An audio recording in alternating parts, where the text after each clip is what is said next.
Morning everyone, Bore da. My name's Andrew Fuller. I'm from Cambrian Training. I'm a training officer and I'm the culinary lead there. Going to do today with you guys.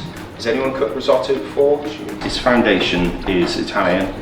It's peasant cuisine, and that's, you know, where our cultural references come from with regard to food.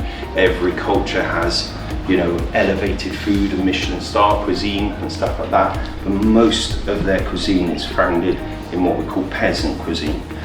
And what I want you guys to do, so you've got two different risottos there, autumn flavours, one nicely foraged ingredients. You'll be doing the butternut squash, you'll be using the vintage cheddar. Do you think you can do that? Yeah?